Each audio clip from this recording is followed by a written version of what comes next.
कि योगी पता नहीं कुर्सी पर कितने दिन रहेंगे। आरएसएस का टिकट बंटवारे से लेकर मुद्दे तय करने में भी दखल रहेगा। अगर प्राण प्रतिष्ठा पहले हुई तो लोग चुनाव आते आते इस मुद्दे को भूल जाएंगे। अगर योगी के साथ में ऐसा किया गया तो फिर बीजेपी के लिए उत्तर प्रदेश में मुश्किल है। हर चुनाव में बीजेपी को नुकसान करवाते हैं।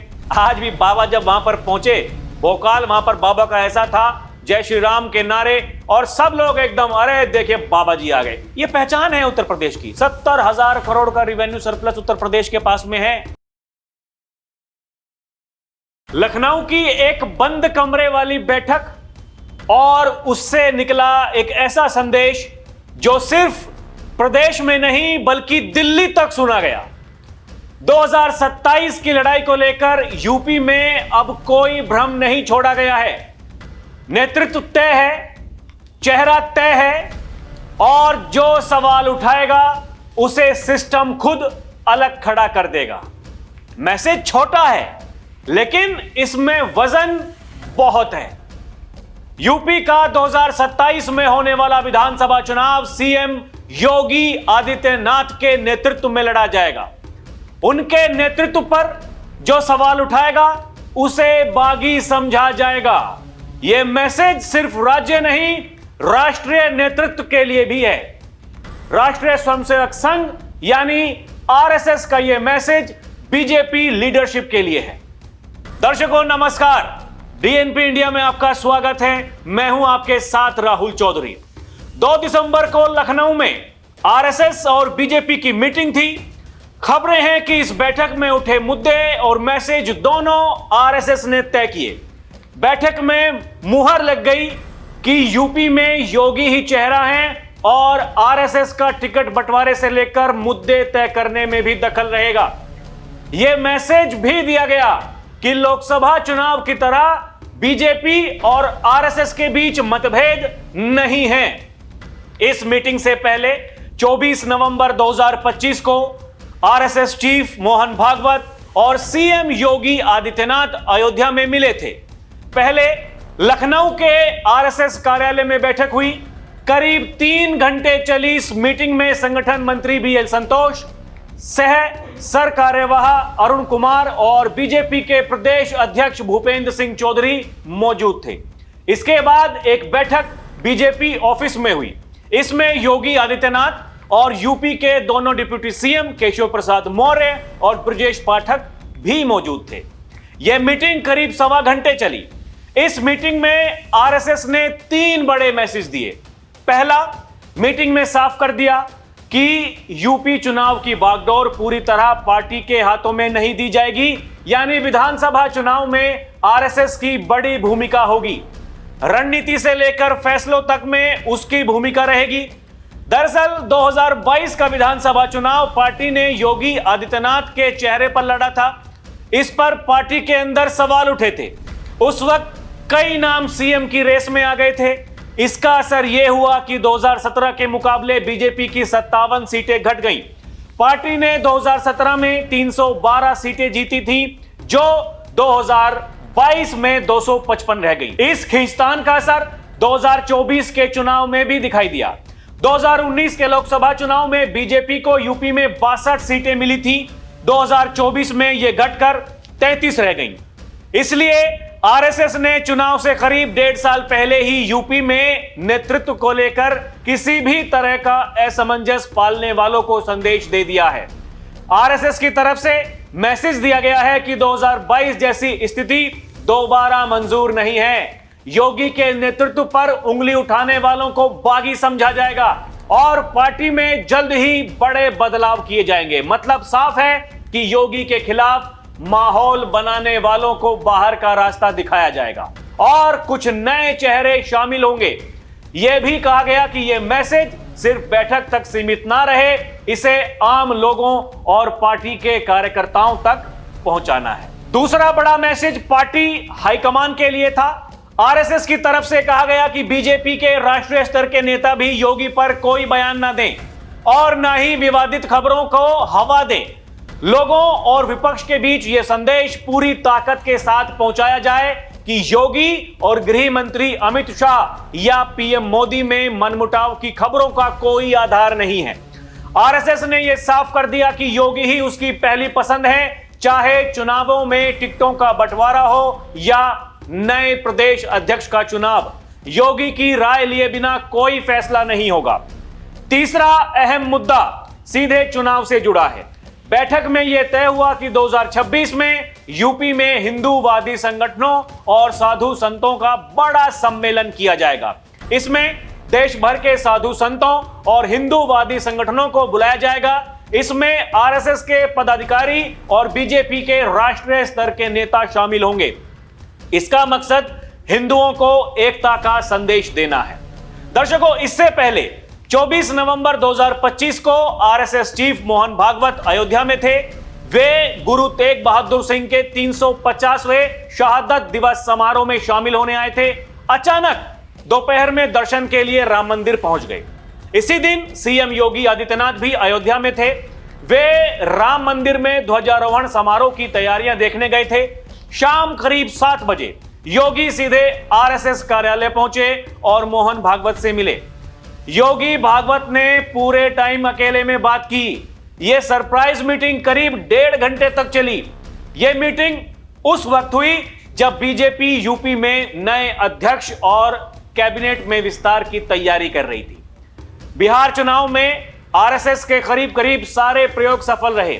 इसका नतीजा भी सभी ने देखा। अब इसी तरह के प्रयोग बंगाल और उसके बाद यूपी में आजमाने की बारी है।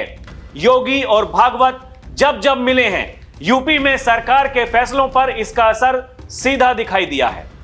योगी भागवत की इस मुलाकात के बाद 26 नवंबर से 2 दिसंबर तक लखनऊ में आरएसएस पद अधिकारियों और बीजेपी नेताओं के बीच 6 बार मीटिंग हुई है। यह कोई छोटी बात नहीं है दर्शकों। वैसे योगी कभी आरएसएस से नहीं जुड़े। 2017 में बीजेपी हाईकमान ने योगी को यूपी की कमान सौंप दी। पार्टी का यह प्रयोग कामयाब रहा और योगी हिंदू फायर ब्रांड नेता के तौर पर उभरे। धीरे धीरे लोगों को योगी की बातचीत का स्टाइल, बुलडोजर और माफिया को मिट्टी में मिलाने वाले डायलॉग पसंद आने लगे और आज वो देश के हर चुनाव में पार्टी के लिए प्रचार कर रहे हैं। पीएम मोदी के बाद सबसे ज्यादा डिमांड सीएम योगी की ही रहती है। लोकसभा चुनाव से पहले आरएसएस और बीजेपी के बीच दूरियां बढ़ गई थीं। बताया जा रहा है कि आरएसएस की तरफ से कहा गया था कि अयोध्या में रामलला की प्राण प्रतिष्ठा चुनाव के ठीक बाद हो। अगर प्राण प्रतिष्ठा पहले हुई तो लोग चुनाव आते आते इस मुद्दे को भूल जाएंगे, लेकिन बीजेपी को जल्दी थी। इसका नतीजा यह हुआ कि कई धर्मगुरु भी बीजेपी के फैसले के विरोध में आ गए। लोकसभा चुनाव में यूपी ने बीजेपी को बड़ा झटका दिया। इस झटके को आरएसएस ने टिकट बंटवारे के वक्त ही भांप लिया था। आरएसएस ने 10 से ज्यादा सीटों पर कैंडिडेट पर असहमति जताई थी। इनमें प्रतापगढ़, श्रावस्ती, कौशांबी, रायबरेली और कानपुर जैसी सीटें शामिल थी। कानपुर के अलावा सभी सीटों पर बीजेपी के कैंडिडेट हार गए। संघ का कहना था कि कुछ सांसदों को छोड़कर हमें नए लोगों को टिकट देना चाहिए, जैसा दिल्ली में किया।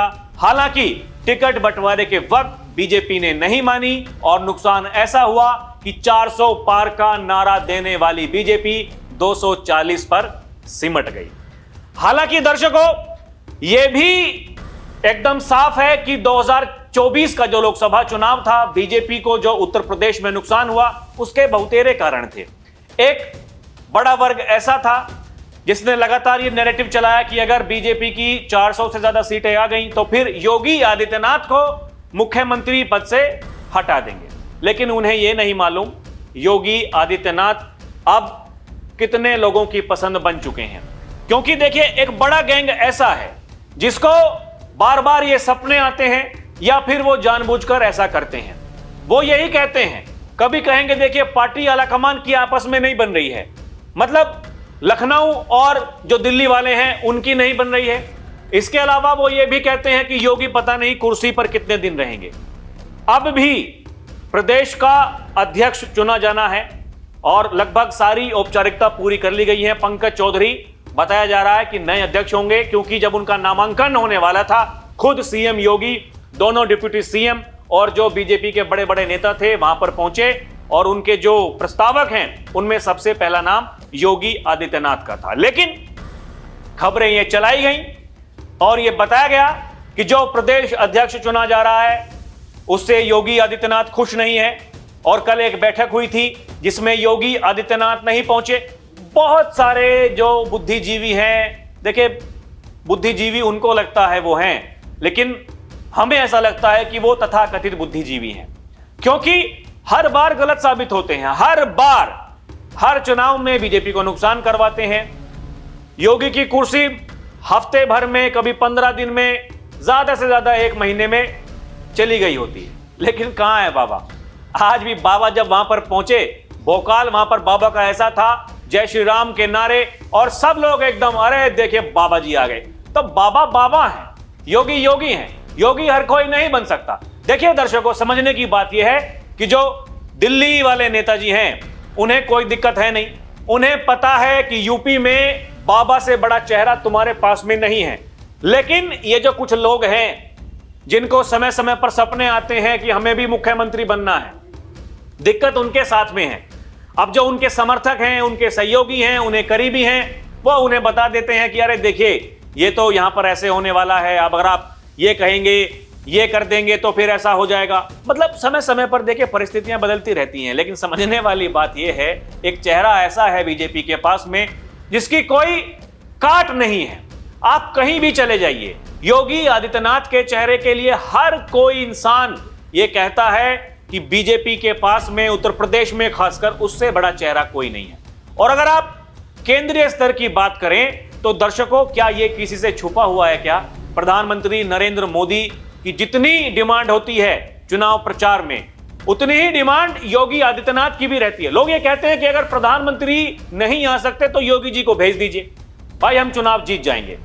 जो हारी हुई सीट, जो लगता है कि भाई यहां मामला गड़बड़ है, वहां योगी जी को भेज देते हैं और परिणाम फिर वहां पर क्या होते हैं हमने ये हरियाणा में देखा, हमने ये महाराष्ट्र में देखा, अभी हमने ये बिहार में देख लिया। 2024 के लोकसभा के चुनाव के बाद में जब बीजेपी के कार्यकर्ता समर्थक वो मायूस थे, उन्हें यह लग रहा था कि देखिए ये बीजेपी के साथ में बड़ी गड़बड़ी हो गई है। लेकिन दर्शकों, सबसे बड़ी बात यह है, योगी एक ऐसा नारा लेकर के आए जो लगभग 3 दशकों के बाद में आया। उन्होंने कहा बटोगे तो कटोगे। यानी 90 के दशक में जो नारा गूंजा, लाल कृष्ण आडवाणी जी लेकर के आए थे, जय श्री राम, और अब योगी जी लेकर के आए, उन्होंने कहा बटोगे तो कटोगे। वो बटोगे तो कटोगे लोगों के बीच में ऐसा चला गया, उसके बाद में बीजेपी ने पीछे मुड़कर नहीं देखा। ताजा उदाहरण जैसे कि मैंने कहा बिहार का है, इसके बाद में बंगाल में चुनाव होने हैं, तमिलनाडु में चुनाव होने हैं, 2027 के चुनाव में अभी समय है, लेकिन तैयारियां वो जोरों शोरों पर हैं। और बीजेपी का जो प्रदेश अध्यक्ष चुना जा रहा है दर्शकों, यह सबसे बड़ी बात यह है, योगी आदित्यनाथ वहां पर गए, उनके साथ में दोनों डिप्टी सीएम थे, और जिस तरीके से मतलब वो देखने वाला दृश्य था, ये कोई आम बात नहीं है। लेकिन लोग गुमराह करने वाले लोग गुमराह करेंगे, मूर्ख बनाने वाले लोग मूर्ख बनाएंगे। जिन लोगों को सपने आते हैं वो सपने आते रहेंगे, लेकिन होने वाला कुछ नहीं है। संघ ने यह कह दिया, साफ साफ ये कह दिया, योगी के चेहरे पर चुनाव लड़ेंगे और जो कोई इस तरह का नैरेटिव चलाएगा उसको बाहर कर देंगे। कहने का मतलब यह है कि यह बहुत हो गया, अब यह प्रोपेगेंडा चलने वाला नहीं है, यह ड्रामेबाजी अब चलने वाली नहीं है। और यह तो दर्शकों 2024 के लोकसभा चुनाव के बाद में हर कोई यह कह रहा था कि देखिए कुछ ना कुछ तो गड़बड़ है, या तो संघ बीजेपी के बीच में गड़बड़ है या फिर दिल्ली और लखनऊ के बीच में गड़बड़ है। लेकिन वो गड़बड़ क्या थी? वो गड़बड़ केवल मानसिकता वाली गड़बड़ थी, लोग समझ नहीं रहे थे। लेकिन अब जब समझ में आ गया है तो चीजें बदली हैं। यही वो कारण है, योगी बीते दिनों दिल्ली गए, जाकर के सबसे मुलाकात करी, और वो मुलाकात के जो तस्वीरें हम देख रहे थे, जो दृश्य हमने देखे, उसमें देख करके ऐसा नहीं लग रहा था कि कोई भी अनकंफर्टेबल हो। देख करके यही लग रहा था कि हाँ भाई सब कुछ ठीक है, कोई दिक्कत नहीं है। लेकिन फिर भी जैसे ही बीजेपी अध्यक्ष को चुनने की बारी आती है, वैसे ही मीडिया में खबरें चलने लगती हैं कि पार्टी आला कमान देखिए योगी आदित्यनाथ के साथ में फिर कुछ ना कुछ गड़बड़ करने वाला है। योगी वहां पर नहीं पहुंचे जहां बैठक हो रही थी, लेकिन आधी चीजें बताई जाती हैं, आधी चीजें नहीं बताई जाती हैं। दर्शकों, सबसे बड़ी बात यह है कि योगी नहीं तो फिर कौन? विकल्प क्या है? अगर इसका उत्तर किसी के पास में है तो फिर बताइएगा। और दर्शकों, क्योंकि लोगों की जो भावनाएं हैं वो जुड़ी हुई हैं, आप जाकर के देखिए एक्स पर, यानी ट्विटर पर, जब इस तरह की बातें चलती हैं तो लोग आकर के यही लिखते हैं कि अगर कुछ छेड़छाड़ की गई, अगर योगी के साथ में ऐसा किया गया तो फिर बीजेपी के लिए उत्तर प्रदेश में मुश्किल है। उत्तर प्रदेश वो राज्य कहा जाता है, दिल्ली की गद्दी का रास्ता लखनऊ से होकर के जाता है, 80 लोकसभा सीटें हैं। और इसके अलावा उत्तर प्रदेश जिस तरीके से भारत की बढ़ती हुई अर्थव्यवस्था में महत्वपूर्ण भूमिका निभा रहा है, यह अपने आप में दर्शाता है योगी आदित्यनाथ उत्तर प्रदेश के लिए क्या कर रहे हैं। देखिए, किसी मुख्यमंत्री को कब हटाया जाता है? जब वो धरातल पर जो केंद्र की स्कीम्स हैं उसका इंप्लीमेंटेशन ना कर पा रहा हो, या फिर उसकी छवि खराब हो, उस पर घोटालों के आरोप लगे हों। योगी आदित्यनाथ के साथ में ऐसा कुछ भी नहीं है। वो सुबह उठते हैं, जनता दरबार लेते हैं, फिर निकल पड़ते हैं अपने काम पर। अगर उपद्रवी दंगाई कोई इस तरह का दुस्साहस करते हैं तो फिर उनकी गर्मी शांत कर दी जाती है। दिक्कत कहां है? प्रदेश तरक्की कर रहा है। आज एक जनपद एक माफिया नहीं है, 1 डिस्ट्रिक्ट 1 प्रोडक्ट है। यह पहचान है उत्तर प्रदेश की। 70,000 करोड़ का रिवेन्यू सरप्लस उत्तर प्रदेश के पास में है। अब आप बताइए, एक मुख्यमंत्री ने सब कुछ कर दिया और लोग ये कहते हैं वो अपने पद पर नहीं रहेंगे। भाई आप ही बताइए दर्शकों, ऐसे लोगों के बारे में क्या कहा जाए? आपको जो समझ में आता है हमें कमेंट करके बताइएगा। अभी के लिए इतना ही। आप देखते रहें डीएनपी इंडिया, हर खबर भरोसे के साथ। नमस्कार, जय हिंद।